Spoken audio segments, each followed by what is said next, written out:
Philippe Cardis, bonjour et bienvenue dans B2B. Merci, bonjour Frédéric. Nous vous recevons alors que vous vous lancez dans une nouvelle aventure entrepreneuriale. Alors non pas comme directeur, ça c'est votre fille Valentine qui prendra cette fonction, mais vous allez présider une nouvelle entreprise qui vient d'être lancée en septembre, Cardis Immobilier. Après des décennies d'activité dans ce secteur, notamment chez Cardis Sotheby's, vous nous expliquez comment vous avez pris cette décision, quel est le but de cette entreprise, où vous souhaitez aller. Vous recevoir aussi, c'est évidemment l'occasion de parler du marché de l'immobilier résidentiel en particulier, et de bénéficier de votre expertise. Mais tout d'abord, on va faire plus ample connaissance dans la partie portrait.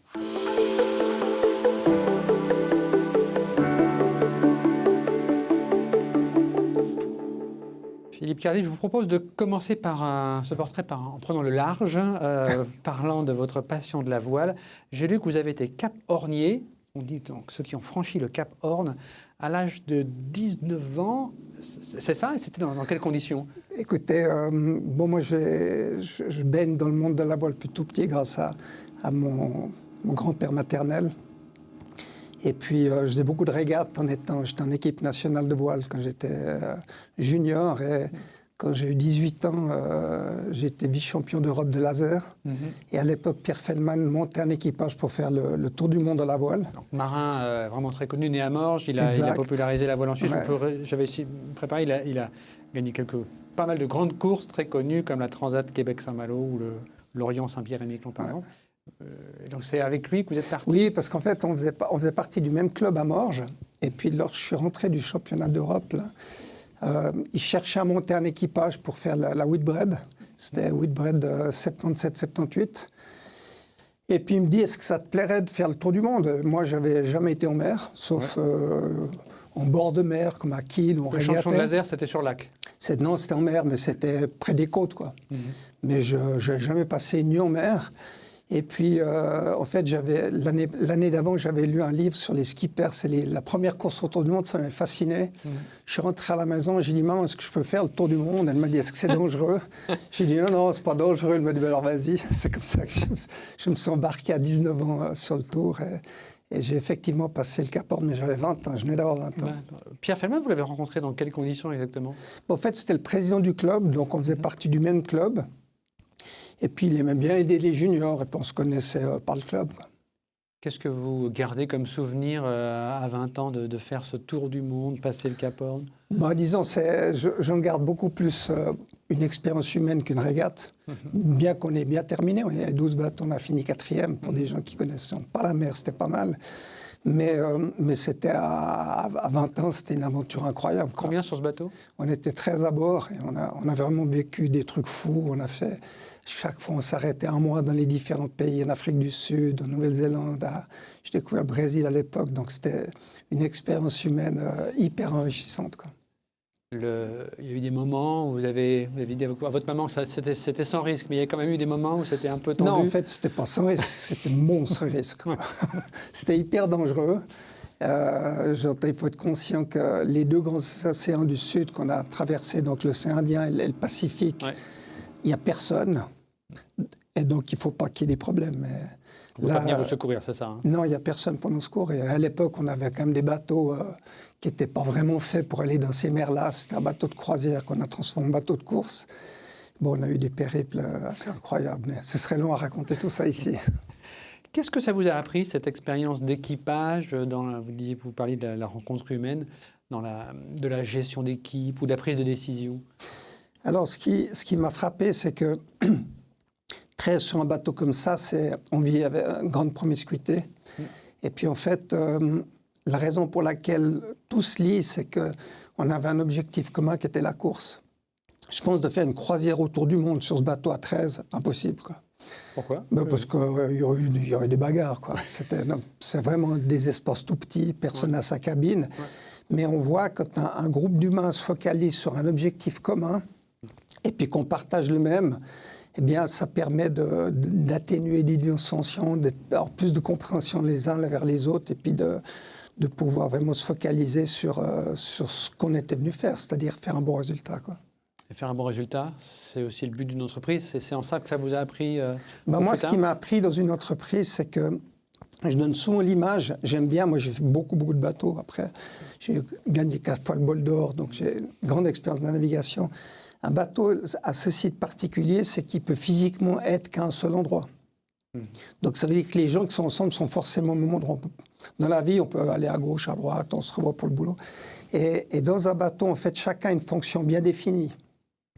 Il y a celui qui barre, qui fait avancer le bateau, il y a les régleurs qui permettent d'aller vite, et puis il y a le tacticien qui dit où est-ce qu'il faut aller. Et puis l'art d'un bateau, c'est de communiquer de façon à ce que chaque membre d'équipage soit en accord avec ce qu'on est en train de faire. Et si on est en accord, chacun fait bien son boulot, et on a des chances de gagner. Et par contre, si l'un est en désaccord, plutôt que bien faire son boulot, il va murmurer, il va réclamer pourquoi on va là au lieu d'aller là, et il va mal faire son boulot, donc il n'y a pas de chance de gagner. Et je pense que moi, j'ai toujours dirigé mes entreprises avec cette volonté d'être extrêmement clair sur la direction, que ce soit quelque chose de partagé et que ce soit quelque chose d'acquis par chacun des employés, de façon à ce que chacun puisse donner le meilleur de lui-même pour aller faire marcher l'entreprise dans la bonne direction. Quand vous revenez d'un tel tour du monde ou quand vous gagnez des régates sur le lac Léman, ça vous donne une plus grande confiance en vous-même ou bien vous aviez déjà cette conviction que vous pouviez y arriver avant de partir? Bon, c'est clair que dans le sport, les victoires renforcent la confiance. Et puis, je trouve qu'il y a une analogie très forte entre le sport et le métier que je fais de courtage immobilier. C'est qu'en fait, bon sport, si je fais le bol d'or, j'aimerais un coup de canon, c'est-à-dire finir premier. Et puis, dans la vente immobilière, je dis toujours, la vente immobilière, c'est un acte c'est un peu binaire. Quand on est avec un client, à un moment donné, où on vend ou on ne vend pas. Il n'y a pas des demi-ventes, quoi. Donc, c'est assez final comme métier.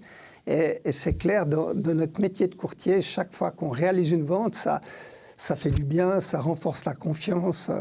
On a servi quelqu'un, donc c'est un peu à l'image d'un coup de canon à une régate où un coup de canon au bol d'or, à l'arrivée, ça soulage, quoi. Pourquoi êtes-vous devenu entrepreneur? Est-ce que c'était dans votre famille, tout le monde était entrepreneur avant vous? Non, moi je suis issu d'une famille de médecins, donc rien à voir.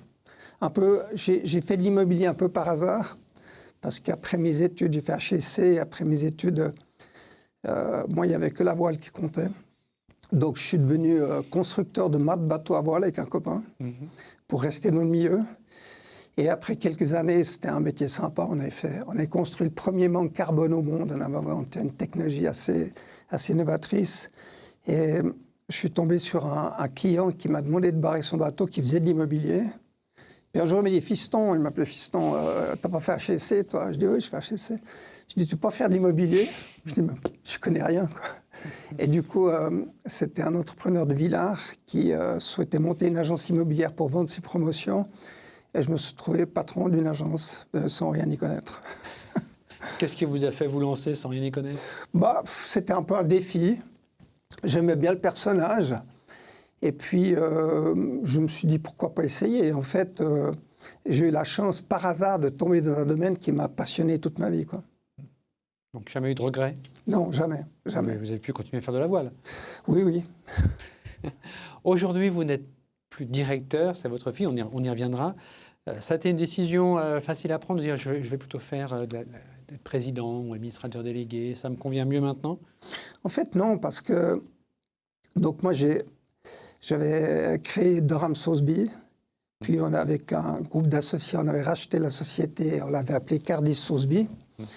Et en 2020, j'avais décidé de lever un peu le pied et de confier les rênes à l'un de mes jeunes associés. Donc ça faisait déjà quelque temps que j'étais administrateur délégué de la société. Donc en fait, aujourd'hui, ce statut d'être un pied dedans et quand même un pied à la retraite me convient très bien. Très bien. On va savoir justement davantage sur Cardis Immobilier. Ce sera dans la partie entreprise.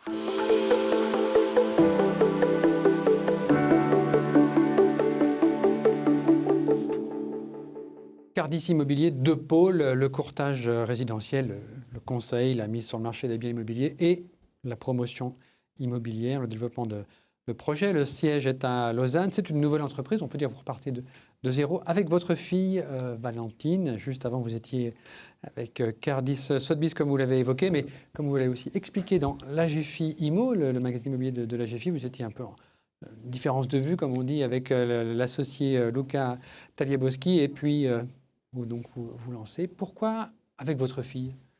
En fait, quand il y a eu le Covid, on a vu une accélération des technologies. Et, on s'est mis à numériser à tout va, c'est ça, hein? Et puis avec mon associé, on s'est dit on va vraiment se lancer plutôt dans la technologie. Puis lui est un fan de technologie. Votre associé Luca. Ouais. Et pour moi, on s'est trompé, quoi. On était beaucoup trop loin dans la technologie, dans l'IA et tout ça, pensant que ça allait remplacer le courtier. Et je pense que c'est complètement faux, quoi. Donc on est arrivé à un moment donné où on a eu des points de vue totalement différents. Et moi, j'ai la conviction que le métier de courtage, spécialement en Suisse, parce que l'immobilier particulièrement en Suisse, c'est un métier d'humain. La technologie est là pour aider l'humain, pas le contraire. Donc aujourd'hui, on s'est séparés et on ne part pas vraiment de rien parce qu'on repart quand même avec la marque Cardis. Je me suis posé la question à quel point elle était connue, c'était Sotheby's ou Cardis, puis finalement Cardis est quand même bien implanté. Donc ça nous facilite grandement notre départ. Et ma fille nous avait rejoint il y a 2 ans chez Sotheby's parce que j'avais à cœur de lui enseigner tout ce qui était côté promotion immobilière. Elle est ingénieure civile. Et Tagliaboschi ne s'intéressait pas du tout à l'immobilier ni à la construction. Donc j'avais pris ma fille pour lui enseigner cette partie-là. Et puis quand on a décidé de repartir avec une plus petite structure, elle me dit « Papa, moi ça m'intéresse de diriger tout ça ». Et bon, ma fille, on est très proches l'un de l'autre. On a un peu le même caractère. Je sais que c'est une crocheuse.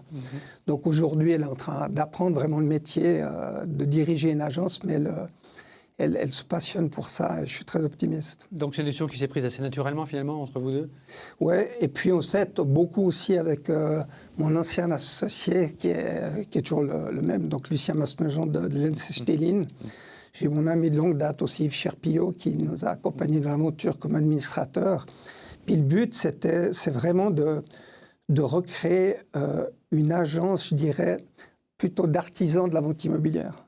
Moi, j'ai la conviction qu'il ne faut pas beaucoup de courtiers, il faut les bons courtiers. Et pour les bons courtiers, il leur faut un bon environnement, ils ont des très très bonnes conditions de travail. Et j'aime beaucoup la gestion de ma fille parce que c'est une gestion... Moi, j'avais une tendance à gérer en mettant un peu la pression. Ma fille, elle a une gestion extrêmement bienveillante. Et en final, avec des très bons professionnels de l'immobilier, ça marche très bien, quoi. Donc, aujourd'hui, ça se développe bien. On a d'excellentes personnes autour de nous. Ouais. Vous êtes une quinzaine de collaborateurs pour l'instant? Actuellement, on est une quinzaine, oui. C'est le bon nombre pour faire de l'artisanat comme vous l'évoquiez? Non, en fait, on a créé le noyau. Donc actuellement, on a une très jolie agence à la Galerie à Lausanne, où là, on va avoir 3 courtiers, plus 2 courtiers qui vont s'occuper de tout ce qui est l'invest. On a une agence à Nyon, on a les 2 meilleurs courtiers de la région. On a beaucoup de chance. On va ouvrir à Montreux et on cherche à ouvrir maintenant à Genève et encore une agence soit à Bulle, soit à Fribourg. Et l'objectif, c'est d'être un maximum, c'est d'être entre 15 et 20 courtiers. C'est un peu le nombre que j'avais en 2018 quand Tagliaboschi est entré dans la direction.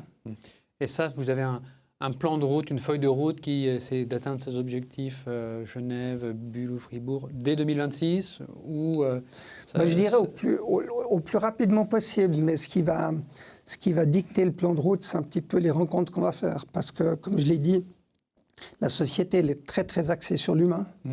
On cherche des courtiers de haut niveau, de qualité. Ils ont des conditions excellentes chez nous. Ils ont aussi la possibilité de faire de la promotion immobilière. Moi, j'ai à cœur de partager mon savoir de la promotion avec les gens avec qui je travaille. Donc, du moment qu'on trouve des gens de qualité, on ouvre, quoi. L'humain, ces personnes, on comprend que c'est important pour vous, mais on sait que le marché aussi est des fois un peu sec. Il n'y a pas tant d'objets que ça sur le marché. Est-ce que c'est un frein, ça, pour vous? Non, je ne crois pas, parce que des objets, il y en a. Il y a des objets. Nous-mêmes, donc, on fait de la promotion immobilière, donc on amène des objets sur le marché. Je ne pense pas un bon courtier... vous savez, un bon courtier, c'est presque une marque à lui tout seul. Et j'aimerais développer ces marques chapeautées par la marque Cardis, quoi.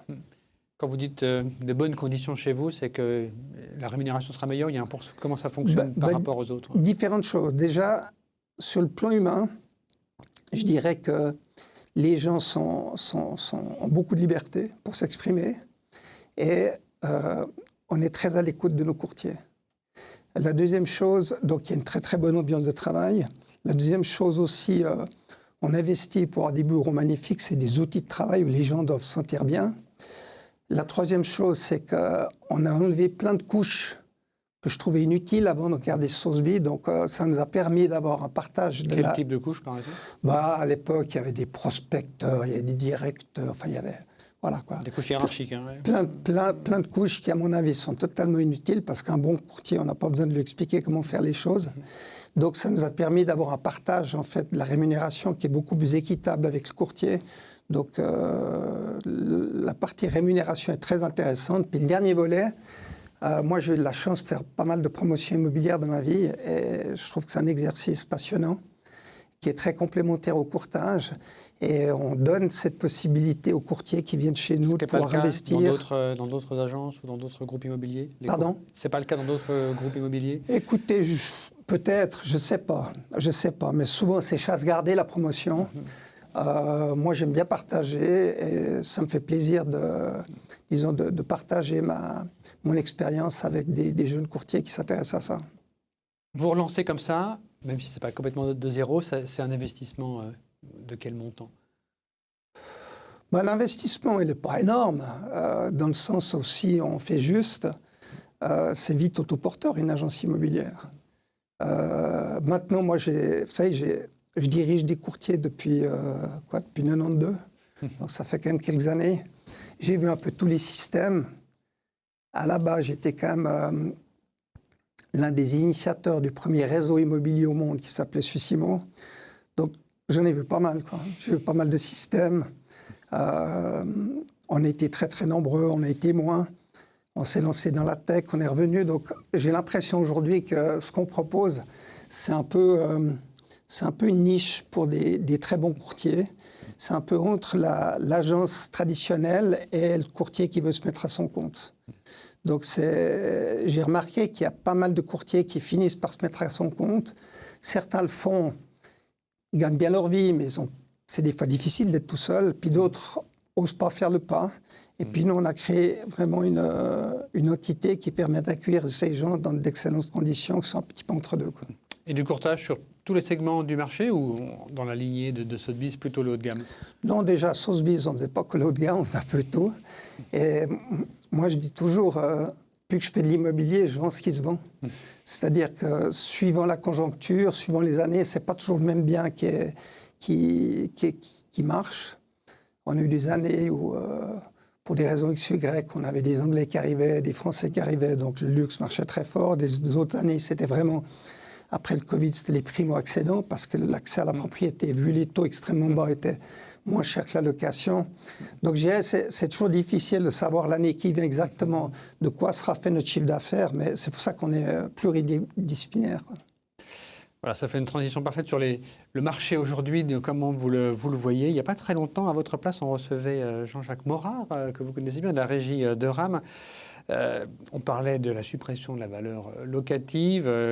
Lui pensait que d'ici 2-3 ans, on ne parlera plus de ce sujet. En revanche, on continuera de s'inquiéter de la pénurie de logements. Est-ce que vous partagez son diagnostic? Disons, en termes de vente, je ne pense pas que c'est beaucoup d'influence.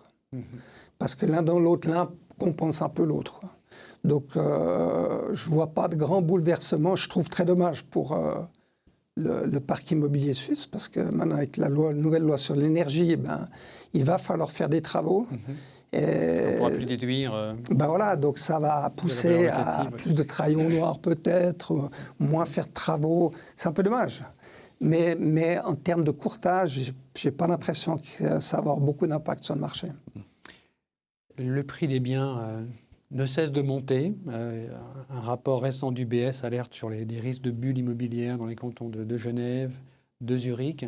Avec votre recul depuis les années 90, vous avez quelle vision, vous, effectivement, est-ce que le marché est en surchauffe, il y a une correction qui est possible, ou bien non, ça peut continuer à grimper? Disons, je pense que ça va continuer à grimper par le fait qu'on a un clair manque d'offres. Et aujourd'hui, moi, je vois comme constructeur, on a tellement de difficultés à obtenir des permis de construire aujourd'hui. La bureaucratie est telle, c'est d'une telle complexité qu'en fait, il y a peu de projets qui sortent. D'abord, il n'y a plus beaucoup de terrain. Puis la deuxième chose, quand on en a un, pour obtenir un permis entre ce qu'on doit respecter au niveau des règlements de la commune, les voisins, etc., c'est un véritable parcours du combattant pour avoir un permis de construire. Et donc, en fait, lorsqu'un projet sort, c'est sûr que les prix sont soutenus, quoi. Que les taux soient très bas, vous l'avez aussi évoqué, ça continue aussi d'alimenter la demande? Je dirais les taux, c'est le nerf de la guerre de la vente immobilière. Maintenant, ça fait des années qu'on a des taux bas, voire extrêmement bas. On peut rappeler que le taux de directeur de la Banque nationale est à 0. Je me rappelle, j'ai vécu 92 où les taux sont montés de 4 à 7. Le téléphone s'est arrêté de sonner dans la seconde, quoi. Donc, c'est sûr qu'il y a une liaison directe, quoi. Direct. C'est un moment aussi d'une crise immobilière importante. Les prix ont beaucoup corrigé. La Banque nationale avertit, les prix pourraient baisser de 20 à 40%. Il faut se faire attention. La démographie pourrait s'arrêter si, par exemple, on vote peut-être l'année prochaine déjà sur limiter la taille de la population à 10 millions d'habitants. Donc, il y a quand même un risque de correction qui n'est pas à exclure. Ouais, mais je crois qu'il y a une sacrée inertie avant d'arriver là, quoi. Donc, c'est pas pour demain, j'ai l'impression. Vous évoquez le taux. Je disais que le taux de la Banque nationale, il est à 0. Les taux hypothécaires à 5 ou 10 ans, ils sont inférieurs à 1,5%. Donc, on est vraiment sur du très bas. Mais beaucoup de banques continuent d'utiliser, on en parlait dans la GFI récemment, un taux de calcul de 5% pour estimer la tenue des charges. La tenue des charges et la capacité financière des emprunteurs à supporter leur accession à la propriété. Vous pensez que ce 5%, beaucoup de personnes commencent à dire qu'il faudrait peut-être la baisser parce que ce taux et la BNS vont rester bas longtemps. C'est un sujet pour vous?